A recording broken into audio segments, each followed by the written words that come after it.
10x your service design offering with Smapply. Take 20% off any order with This Is HCD 20 off. Let's superpower you and your design team's potential. Sign up at smapply.app.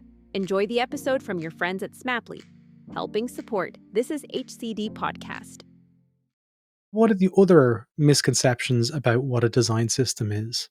Oh God, there's so much to say. I think one problem that we have is that I think people think that design system means one thing, and they kind of have this quite specific implementation of that in their heads. And I wrote a blog post on this recently. I think that it's really interesting because it's really changed the communications directive for people like me who are often sort of selling design systems into organizations. Because maybe 5 to 10 years ago, that conversation always had to start with an explanation of what a design system was from scratch. So you'd say design system and people would be like, what? What's that?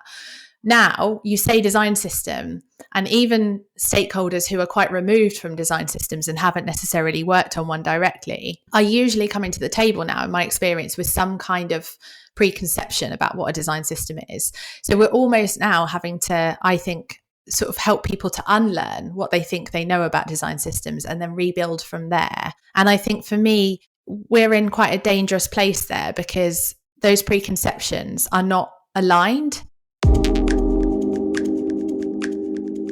Greetings from an icy, snowy and bitterly cold Dublin, folks. And as always, a very warm welcome to This Is HCD. And we welcome everyone to the show and are delighted to have you with us for the next 30 or 40 minutes. My name is Gerry Scullion and I'm a designer, I'm an educator and I'm the host of This Is HCD. As I said, based in the wonderful city of Dublin, Ireland. Now our goal here is to have conversations that inspire and help move the dial forward for organisations to become more human-centred in their approach to solving complex business and societal problems. I caught up with Amy Hupe, a content designer and design system consultant based in the UK.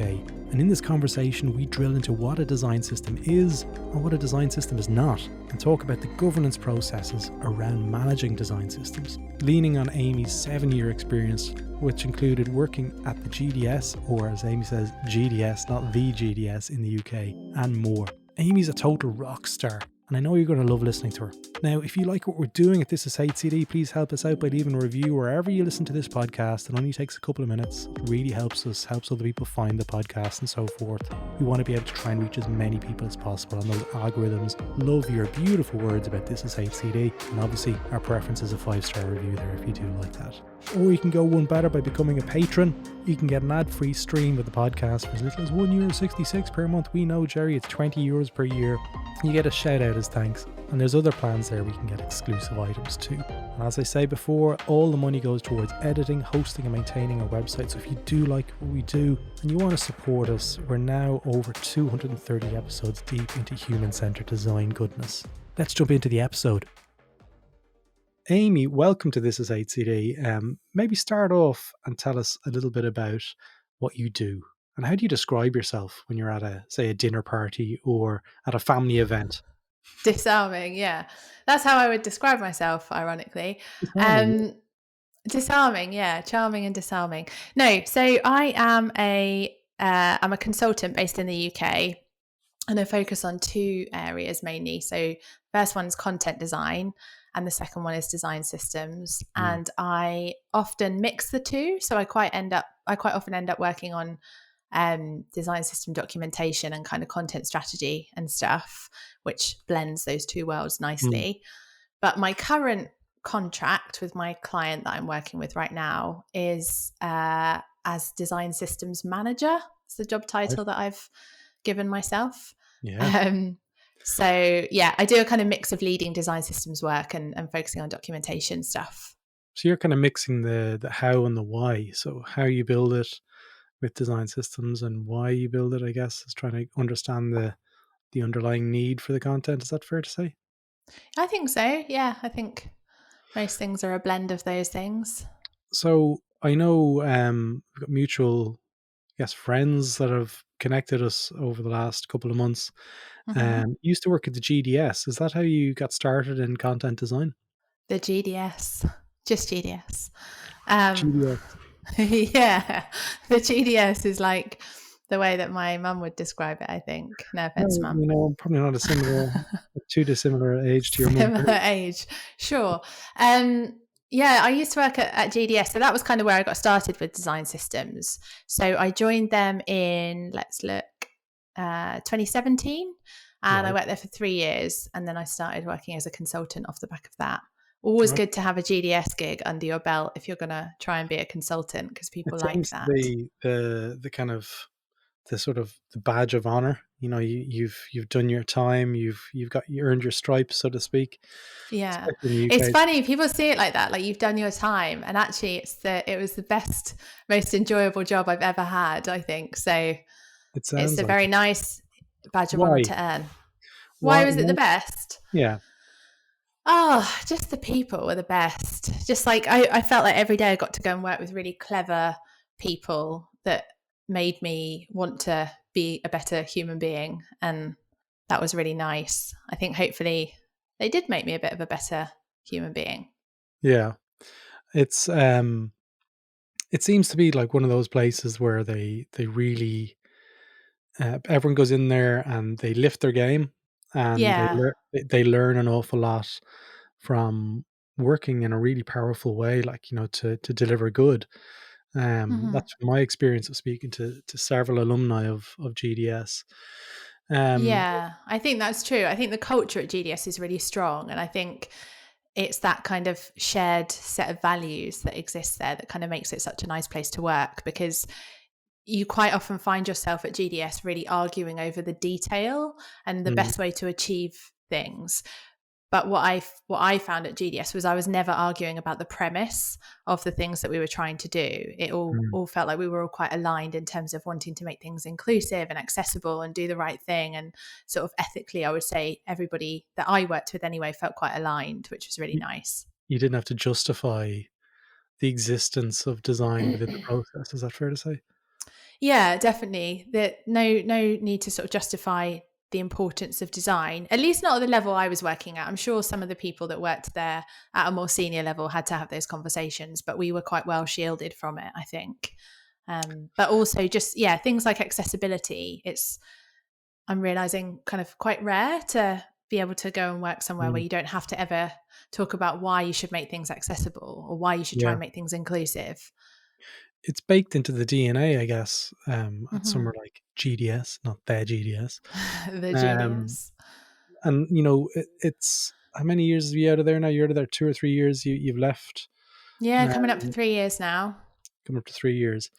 So you've been working mainly, and especially at GDS, you were looking at design systems. Okay, for people Yeah. who don't know what a design system is, um, I have an idea. I've never Go gone out on. and no, don't ask me to explain. Okay, ask me to explain it. To Go me, on. when maybe about 10, 12 years ago, we used to look at the atomic level of the components required to build applications and websites and everything that we do in a digital manner. And Hmm. we would look at the atomic level of the HTML and how they come together. Using Brad Frost and Andy Clark, I did an awful lot of work in that space way back in the day. Um, and we really kind of leveraging the patterns and the interactions to standardize them, so you've got a more of a unified experience from an interaction design level, and also from a service design level as well, and how they all interact. Is that a bad explanation, or how could I No, improve it? it's definitely not a bad explanation. I think I'm trying to actually shift the way that I talk about design systems and Mm, think about them and approach the work of creating them. So I think most of the time when you ask someone what a design system is, yeah. they will give you a definition that's tied to the way that we tend to implement them today. Mm, So they'll say something like, "Oh, it's a mix of um, tools and processes and kind of artifacts that we set up to try and make things more efficient, consistent, and scalable." And mm, usually that will include a code base that groups things in these kind of atomic buckets, like you've mentioned Brad Frost there, which is one way of mm, organizing and categorizing things in a design system. And it may also have a kind of design library counterpart, so maybe mm, integration with something like Figma or Sketch. Yeah. And then it'll also have documentation, and that often lives on a documentation website. Sometimes it lives embedded in the tools that you're using for your design system. And then around that, we also have common processes and sort of services. So things like support, how does a design system team support its users, and contribution. So how can we help people from within the organization where the design system exists Yeah. to contribute their own experiences and expertise into it. Mm-hmm. And what I've started to think about and to talk about is the idea that that's just how we do design systems most of the time today. But something that really sparked a kind of new way of thinking about this for me was something that Gina Ann said a couple of years back, which was design systems are just your design practice as a system. And I think that's a really helpful way to look at them. So if your organization designs things and delivers them, then whether or not you've created, in quote marks, a design system, you already have a design system of some description. And it might not be set up to meet your goals, but you'll have something, even if that's loads of localized style guides and fragmented code bases and a really sort of creaky handover process between designers and developers. Start by thinking about that as your design system, and then think about how you can sort of shepherd it towards something that better meets your goals, whatever those goals are right now. So, does that make sense? Yeah, it does. I'm learning stuff here on the fly, actually. So in olden times of, say, like 5 to 10 years ago, way back when. Way back, people were downloading like bootstraps and all of these different component libraries and just kind of going, well, that's it, done. And I'm like, no, it's not. And I was trying to find the vocabulary and the rationale about how it's more than this. And it seems like it's obviously matured an awful lot more since then. But every organization has their own design process. You know, we follow similar patterns, but, you know, the people involved are all unique. They have different nuances.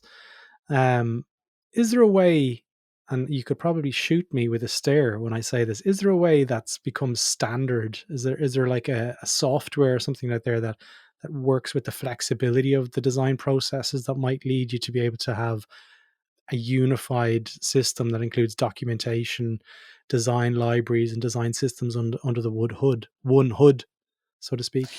You mean like a single kind of tool or platform that does everything for you for design systems? Yeah. I think there are definitely attempts to create those. I'm probably not going to mention specific providers of them right now because I think I'm probably a little removed from the ins and outs of what individual providers can do. Also, I don't want to kind of inadvertently market anybody's product. I think there are attempts to do that, but I think part of why I've started to talk about design systems in this way, in this more flexible way, is because I think that we have perhaps started to get to a place where we're trying really hard to sort of formularize and standardize something that actually is quite nuanced and quite context dependent. So in my experience, I've worked on 4 design systems sort of full time for a kind of sustained period of time now. And I've consulted on many more in between that. And in my experience, every single design system has a slightly different set of requirements and has a slightly different set of tools and processes that it uses to meet those requirements. So I guess I would be very skeptical about whether there is one tool or one platform that can meet those needs. The reason why I say that is because, again, I'm not in this space anymore. And I know there was Confluence for places that included the processes around how to use these different things. And some parts of the business, technology, would tend to say, well, that's where we put all our documentation. You have to use this. And I was just trying to see, has there been an evolution in that space around a unified product? And it's probably good that there's not, because, you know, if there's another tool in there as well, it's just another thing for people to use. So how do you go about creating, like, say, you know, there's a startup who's maybe 5 years old and they Google amyhupe.co.uk. That is a That's promotion. right. Well done. And they say, okay, listen, look, you know, we're really interested in content design and design systems. Totally, we've had a number of designers working on the team, and we've got feedback that there's lots of the system is behaving in different ways, and we think it's going to save us some money. Okay, do you think that's a pretty common framing of how people and why people would start this kind of process? I think it depends. The standard cop-out answer. Yeah. I think it depends on where you are. So one thing that I've observed is that in general, and I am speaking generally because there are, of course, exceptions to this, in the US, for example, the design systems kind of space seems to be a few years ahead of where we are here in the UK. Why is that? I think, why is that? I don't know. I don't know if it's kind of something to do with tech and Silicon Valley and the fact that, a lot of kind of tech is slightly, kind of things start there sometimes. I don't know if it's anything to do with that. I don't know if it's a cultural thing. I've got no idea, honestly, why it happens, but I do think that it's the case. And I say that because I kind of talk quite frequently to other design system consultants.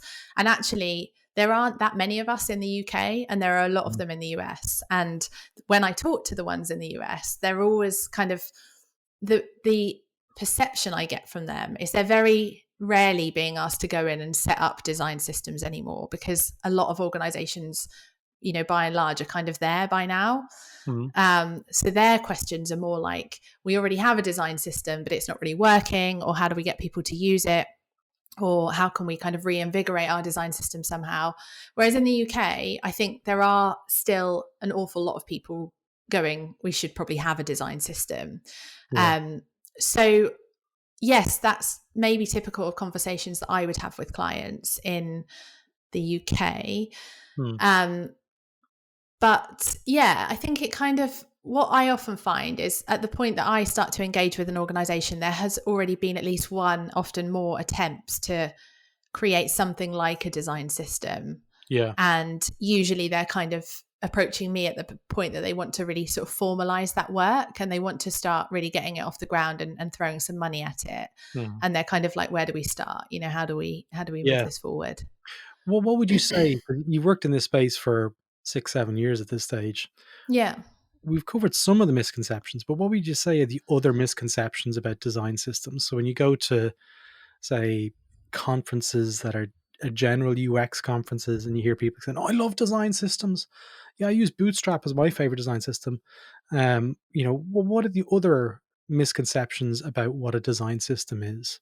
Oh God, there's so much to say. I think one problem that we have is what I've sort of alluded to so far, which is that I think people think that design system means one thing, and they kind of have this quite specific implementation of that in their heads.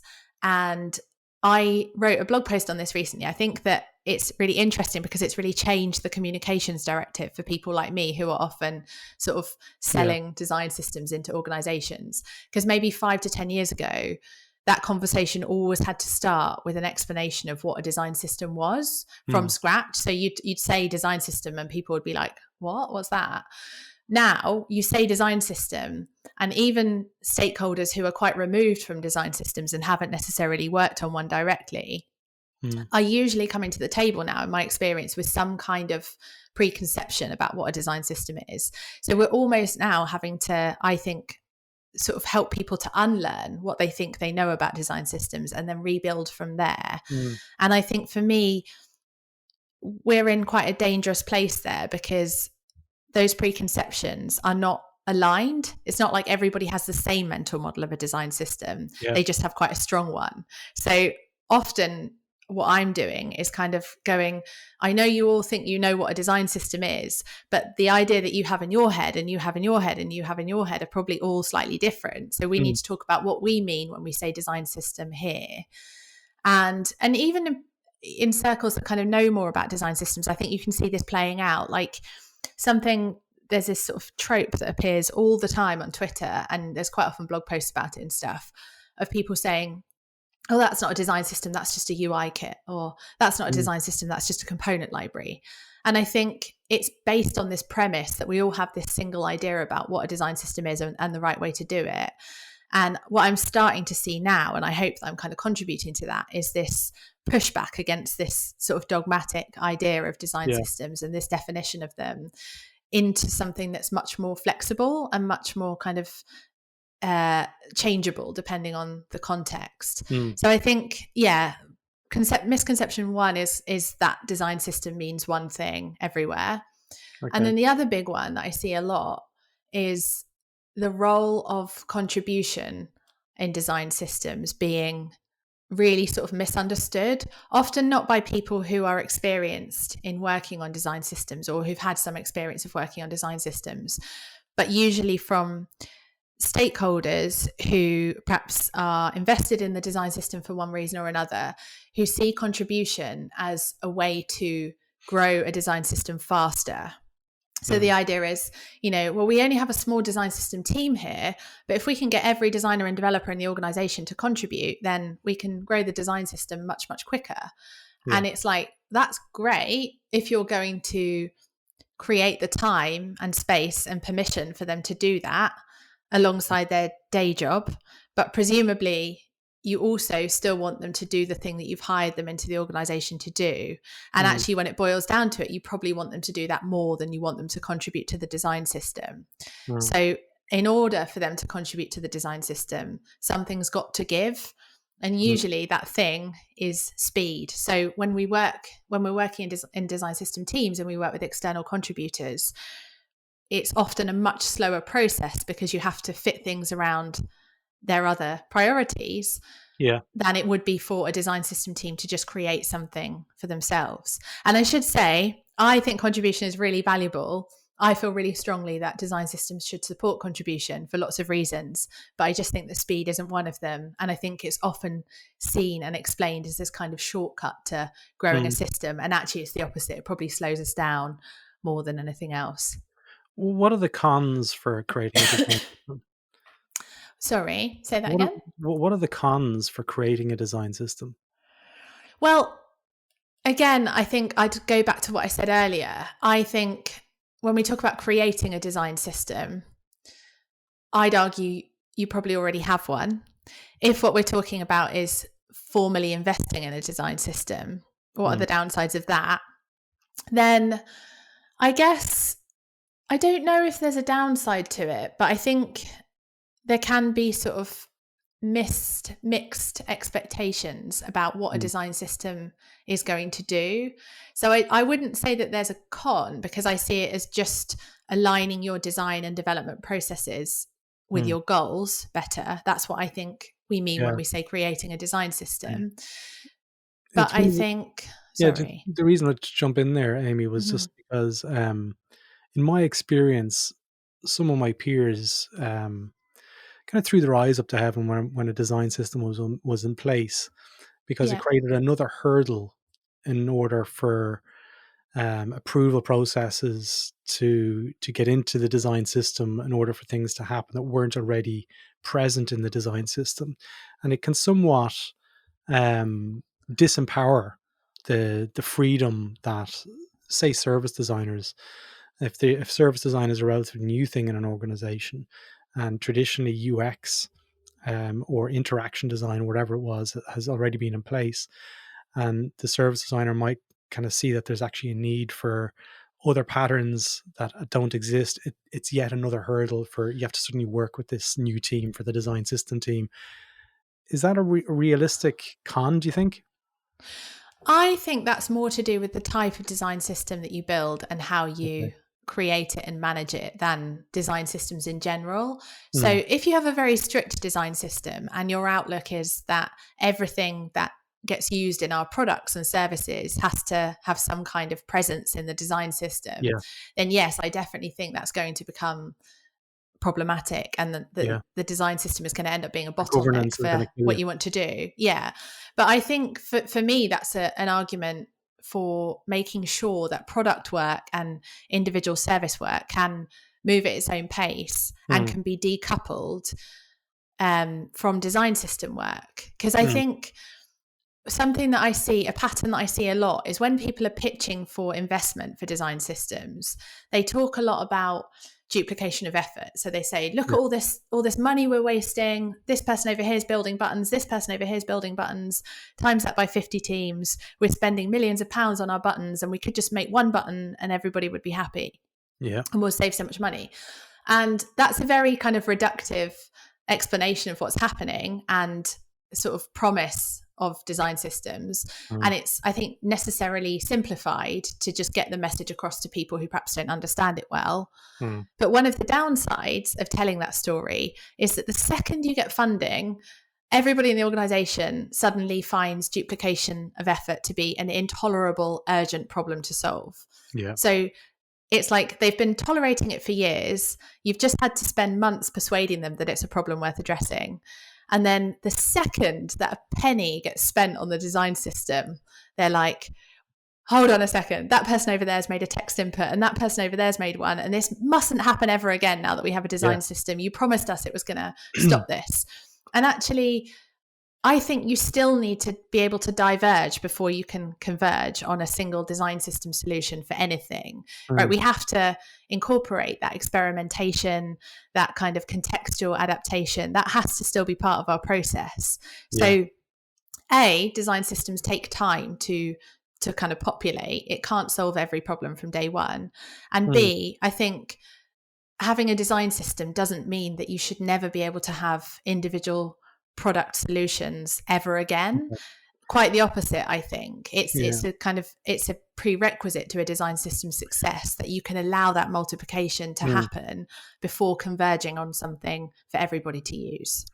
So let's talk about the governance of design systems. Okay, who should be involved in the governance of the design system moving on? I know you're going to say probably a design systems team, but generally, what's made up of that? And then the second part to that question is, who are you seeing as being the accountability owner for the service of the design system within the business? Is it a technology ownership, or is it traditional, or maybe a product management ownership, or is it the head of design? I'm keen to understand that dynamic a little bit more as well. Yeah. So, I mean, I definitely would always advocate having a design system team working on a design system to kind of manage things like contribution and support and conversations about what goes into the design system or not. I think It'll be full-time employees. Yeah, I think so. I think you kind of have to, like, someone once made this comparison. I can't remember who it was, I'm afraid, but that, you don't retire your accounts team. And I think that's kind of how you have to see design systems. Like they're providing organizational infrastructure that needs maintenance and governance, and that doesn't just happen by itself. So you don't build a design system and then send the team away that's built it, because it's going to go out of date, and it's a living entity that needs nourishment and needs cultivation over time. So I definitely would advocate always having a full-time team working on a design system. Yeah. In terms of who owns it ultimately, I think that's really tough. And I've seen it kind of be different in different organizations. Sometimes it's engineering, sometimes it's design, sometimes it's product, sometimes it's something else. I think for me, something that I've tried to encourage and push for is to at least have equality of ownership or neutrality of ownership when it comes to design or development. So I think it can be problematic when a design system is ultimately owned by engineering or design, and therefore more one or the other, because it starts to create an imbalanced system. Like if you have a design system that's owned by engineering, quite often you'll see that it's an engineering-led design system, and there's more of an emphasis on code than there is on supporting designers, for example. Likewise, if you have design systems that are ultimately owned by a design division in the organization, then unless those two disciplines work really closely together, you're probably going to see an overemphasis on things like, how do we create our Figma library, and less emphasis on what does this actually look like in production. So I think it's possible you can have engineering teams owning design systems and being very mindful of the design side of them, and vice versa. But I think it's easier if you can either have somebody in a neutral role owning that work, so product, for example, or if you can somehow create shared ownership so that it's a sort of dual managed thing between design and engineering. I think that's what they do at GitHub. And from what I hear, that works quite well for them. They have a sort of design lead and an engineering lead managing that work, and they sort of share ownership of it. Which sounds cool. Well, one of the things that I'm seeing in Australia is the emergence of design operations. so I know Dave Malouf does quite a lot of work in design operations as well. Is this a similar thing? Because it sounds like over the last maybe 5 or 6 years, it's evolved a lot more into the try to say that word, the operationalization Operationalization. of design. When you start looking at the process and the actual the process of how we're creating things, is there is there a sort of a convergence there, or am I'm missing the point? No, not missing the point at all. I think there's definitely an overlap between those Yeah, things. The relationship, as I see it, is design systems form part of design design. Yeah, operations. So I think of design ops as a broader kind of question about how do we enable okay, design to happen within our organization. And yeah, that covers things like how do we hire designers? How do we onboard them? How do they progress in their careers? What tools do they use? yeah, Like how do we expect them to work? What processes do they follow?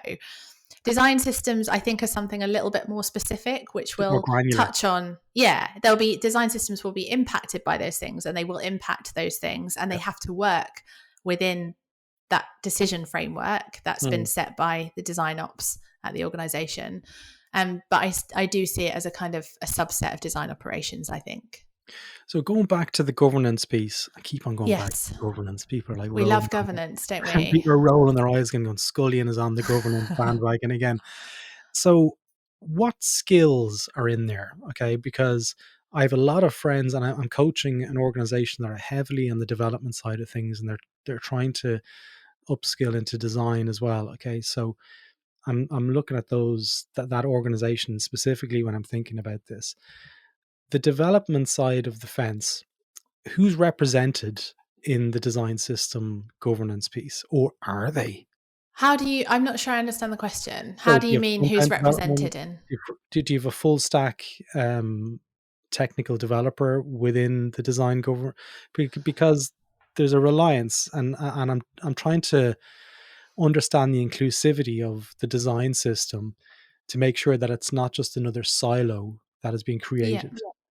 Um, Yeah, I understand what you mean. So I think when you say governance in this context, do you mean in terms of who maintains the design system, who builds it, who maintains it, who keeps it going, who makes decisions about it? Is that what you mean? exactly. So are they represented from a hub and spoke perspective?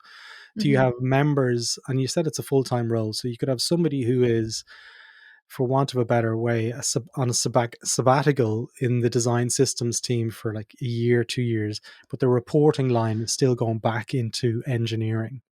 Is Yeah. that, So yeah? I think like what feels really important to me, whatever happens, is that you have Mm. a balance of representation between designers and developers. Yeah. Um, I think what's most relevant for design systems is front end development. There Mm. will need to be conversations with back end sometimes, but I think most of the time it's front end development. And I think in my experience, the people who work full time on design systems tend to act as kind of conduits between the community of practice that they are part of, whether that's front end development or design or a specific type of design, and the design system. So I think that quite often the structure, as I've seen it, has been you're a kind of member of this community of practice. So you work as part of the Mm. front end development team, and your role day to day is on the design system team. Mm. And so you have a relationship with those two things. Okay. But certainly I think it shouldn't be kind of just designers working on the design system. Okay. It's really interesting because when I'm speaking to you, I see somebody who's flicking between different roles. I see like Hmm. the design system piece, and then there's also the compassionate side for what it's like for a designer working in those roles. Is that the key skills for somebody working in design systems? Because you're balancing it really nicely. I can hear it in the conversation where you're saying, well, it's like for them and it's also like for them. So you're like a bridge between these two worlds effectively. Yeah, I mean, I try to be. I think it helps that whenever I've worked on design system teams, I've sat in perhaps a more neutral role. So Mm. I mean, my background is content design, which arguably is a type of design. But Yeah. as a content designer working on a design system team, quite often I'm writing developer documentation. So I was always Mhm. sort of sat in that midpoint between everything I'm doing is for designers and developers. So I'm thinking about both of those groups of people. Okay. And then in my other roles, I've acted as design systems lead or design systems manager. And again, because my background isn't in sort of UI or UX design Mm. or engineering, I tend to be, I think, quite kind of balanced between Yeah. those two different groups of people. I think in terms of the skills needed, yeah, I definitely think kind of empathy and people skills are really important. And also just systems thinking. Like, Yeah. I think if you focus, even if we take the kind of people side of it out of the equation, if you only focused your attention on one of those groups, designers or Yeah. engineers, then you're not really creating a design system that can serve the whole picture, because you're just catering to one particular area of your design process. And you're leaving a big bit of it overlooked. Yeah. I just want to go back to that piece. People are like, where is he going to go next? I want Where's to he go back to that going? piece with the design systems manager piece. Okay. So Yeah. when you're managing the system, okay, Hmm. walk me through about I don't want to say the governance word again. Walk me through about the decision making process about when you say no to things that go into the design system. So I think, if at all possible, and this is probably just a really obvious governance thing to say that's Mm. true about everything, but you don't want to be making those decisions reactively if you Yeah. can avoid it. So I think if someone comes to you with something and they're like, oh, this should go in the design system, and you don't have something to point them to that says it's not going to, and this is why, then you're on the back foot, and that can really start to break down trust in, quite Yeah. quickly. So I think it's worth having a think from the outset, as early as you can, really, about, what do we consider to be something that should go into the design system? Because as I said earlier, I don't think design systems, they're not just there to describe what exists within your organization. They're there Mm. to provide common solutions to Okay. common problems. So if it's not a common problem, then Yeah. I'd argue don't create it as something that lives within your design system. Yeah. Um, so I think it's worth having some kind of criteria or something that describes what your design system is for and what it isn't Mm. for at the outset. And usually the kind of first gate to that, for I think pretty much every design system team that I've worked on, are kind of two things. One is like, do we already have one of these in the design system? Because if we do, we maybe want to look at just adapting that or slightly expanding Mm. what it can do, rather than creating a whole brand new thing and having two Yeah. very similar things for the same need. Mm. And the other thing is it actually needed beyond this one team? Like, is it a kind of special snowflake thing, or is it something that is genuinely needed by multiple teams within the organization? Yeah. And I think this is completely arbitrary, but Mm. a kind of rule of thumb that gets bandied about quite a lot, which I think is as good as any other, is once it's needed by 3 or more teams or in 3 or more contexts, that's a good point to Okay. say, yeah, we should probably have something for this in the design system. So in terms of metrics, Hmm. that you're able to pull in on, it's wanted by more than 3 or 4 teams is great. Yeah. But in terms of the actual qualitative feedback at the Hmm. granular level of how it's being received by the end person using the product or service, like you're from a content design background, so you know what I'm getting at here. Like, where does that come into the conversation in terms of the quant qual This is a piece? really hard thing, actually. This is something that I find is often a point of tension Mm. in discussions with design system teams and design system contributors, because there are people that kind of say, you know, design system teams deliberate too much. They hold the bar of quality far too high. And Mm. actually, if our goal is to work more efficiently, just get something in there. It doesn't matter if it's not perfect. We can iterate it. Just get it out there, get people using it, start to reduce duplication of effort. And then at least we're just working on one thing which we can improve rather than having all these different versions popping up everywhere. So that comes back to what I was saying earlier about the sort of duplication of effort being viewed as this urgent problem to solve.